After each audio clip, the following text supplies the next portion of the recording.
राधे राधे, जय माता की भक्तों। आप सभी का स्वागत करती हूँ स्पिरिचुअल ज्ञान साधना में, और आप सभी से अनुरोध करती हूँ कि स्पिरिचुअल ज्ञान साधना को सब्सक्राइब कर लीजिए और बेल आइकन को प्रेस कर दीजिए ताकि आपको नई नई वीडियोस का नोटिफिकेशन मिलता रहे। जय माता की, राधे राधे। कैसे हैं आप सभी लोग? आशा करते हैं सभी लोग बहुत अच्छे होंगे। बताने के लिए कमेंट में जय माता की, राधे राधे अवश्य ही लिखिएगा। तो भक्तों, आज हम एक बार फिर से आप सभी के लिए बहुत ही अच्छी कथा लेकर आए हैं, जो कि है भगवती तुलसी माता की, और बहुत ही सुंदर कथा है ये।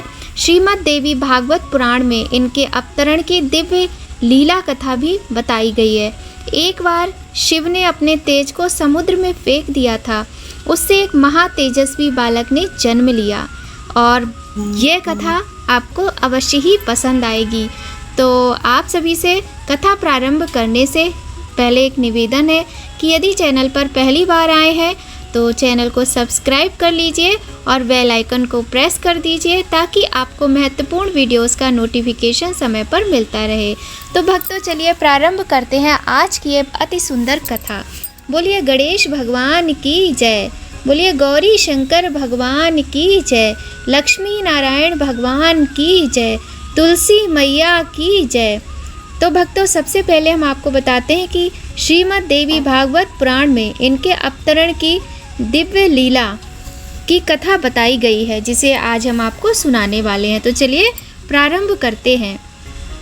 एक बार भगवान शिव ने अपने तेज को समुद्र में फेंक दिया था। उससे एक महातेजस्वी बालक ने जन्म लिया। यह बालक आगे चलकर जलंधर के नाम से पराक्रमी दैत्य राजा बना। इसकी राजधानी का नाम जालंधर नगरी था। दैत्यराज कालनेमी की कन्या वृंदा का विवाह जालंधर से हुआ। जालंधर महाराक्षस था। अपनी सत्ता के मद में चूर उसने माता लक्ष्मी को पाने की कामना से युद्ध किया, परंतु समुद्र से ही उत्पन्न होने के कारण माता लक्ष्मी ने उसे अपने भाई के रूप में स्वीकार किया। वहां से पराजित होकर वह देवी पार्वती को पाने की लालसा से कैलाश पर्वत पर पहुंच गया। भगवान देवादिदेव महादेव का रूप धरकर माता पार्वती के समीप गया, परंतु माँ ने अपने योग बल से उसे तुरंत पहचान लिया तथा वहां से वह अंतर ध्यान हो गई। माँ पार्वती ने क्रुद्ध होकर सारा वृतांत भगवान विष्णु को सुनाया। जालंधर की पत्नी वृंदा अत्यंत पतिव्रता स्त्री थी। उसी के पति धर्म शक्ति से जालंधर ना तो मारा जाता था और ना ही पराजित होता था। इसीलिए जालंधर का नाश करने के लिए वृंदा के पतिव्रत धर्म को भंग करना अति आवश्यक हो गया था। इसी कारण भगवान विष्णु ने ऋषि का वेश धारण किया और वन में जा पहुँचे, जहाँ वृंदा अकेली भ्रमण कर रही थी। भगवान के साथ दो मायावी राक्षस भी थे, जिन्हें देखकर वृंदा भयभीत हो गई। ऋषि ने वृंदा के सामने एक पल में दोनों को भस्म कर दिया। उनकी शक्ति देखकर वृंदा ने कैलाश पर्वत पर महादेव के साथ युद्ध कर रहे अपने पति जालंधर के विषय में पूछा। ऋषि ने अपने माया जाल से दो बानर प्रकट किए। एक बानर के हाथ में जालंधर का सिर था और दूसरे के हाथ में धड़। अपने पति की यह दशा देखकर वृंदा मूर्छित होकर गिर पड़ी, और होश में आने पर उन्होंने ऋषि रूपी भगवान से विनती की कि वह उनके पति को जीवित करे। भगवान ने अपनी माया से पुनः जालंधर का सिर धड़ से जोड़ दिया, परंतु स्वयं भी वह उसी शरीर में प्रवेश कर गए। वृंदा को इस छल का जरा भी आभास नहीं हुआ। जालंधर बने भगवान के साथ वृंदा पतिव्रत व्यवहार करने लगी, जिससे उनका सतीत्व भंग हो गया, और ऐसा होते ही वृंदा का पति जालंधर युद्ध में हार गया। इस सारी लीला का जब वृंदा को पता चला तो उन्होंने क्रुद्ध होकर भगवान विष्णु को शिला होने का श्राप दे दिया। तथा स्वयं सती हो गईं। जहाँ वृंदा भस्म हुई वहाँ तुलसी का पौधा उगा। भगवान विष्णु ने वृंदा से कहा, हे वृंदा, तुम अपने सतीत्व के कारण मुझे लक्ष्मी से भी अधिक प्रिय हो गई हो।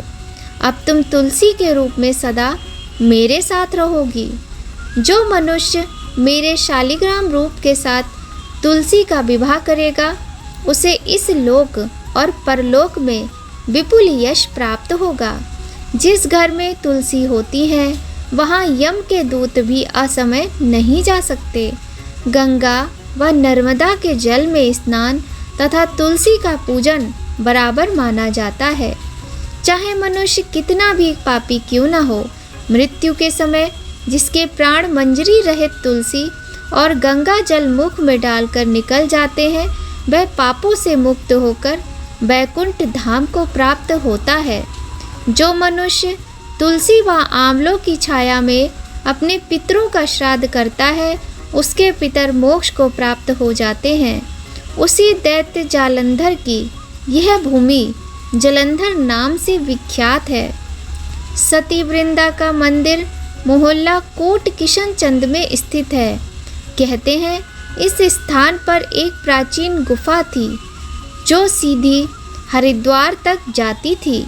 सच्चे मन से 40 दिन तक सती वृंदा देवी के मंदिर में पूजा करने से सभी मनोरथ पूर्ण होते हैं और तुलसी माता की कृपा से सभी का सौभाग्य अखंड रहता है और नारायण की कृपा सदा बनी रहती है। जिन घरों में तुलसी पूजा नित्य होती है, तुलसी को जल दिया जाता है, धूप दीप किया जाता है और कार्तिक मास में तुलसी के नियम लेकर तुलसी की आराधना, तुलसी की कथा इत्यादि की जाती है पूरे महीने, वहाँ माता लक्ष्मी और नारायण की कृपा सदा बनी रहती है। बोलिए तुलसी माता की जय, बोलिए लक्ष्मी नारायण भगवान की जय। तो यह छोटी सी कथा थी श्रीमद् भागवत पुराण से तुलसी माता की। आपको कैसी लगी कथा बताइएगा ज़रूर, और बहुत ही सुंदर कथा थी। अगर आपको कथा पसंद आए तो लाइक कीजिएगा और कमेंट में जय माता की राधे राधे अवश्य ही लिखिएगा, क्योंकि आज समय बहुत अधिक फिर से हो गया। हम दूसरी वीडियोस की तैयारी भी कर रहे थे, तो इस वजह से हमने यहाँ पर आपको छोटी सी ही एक ये लघु कथा सुनाई है। और जो अगर आपको पसंद आए तो लाइक कीजिएगा। तो मिलते हैं आपसे नई वीडियो के साथ, नई कहानी में, नई जानकारी में। तब तक सभी लोग खूब खुश रहिए, स्वस्थ रहिए, प्रसन्न रहिए, अपना और अपने अपनों का ख्याल रखिए। जय माता की, राधे राधे।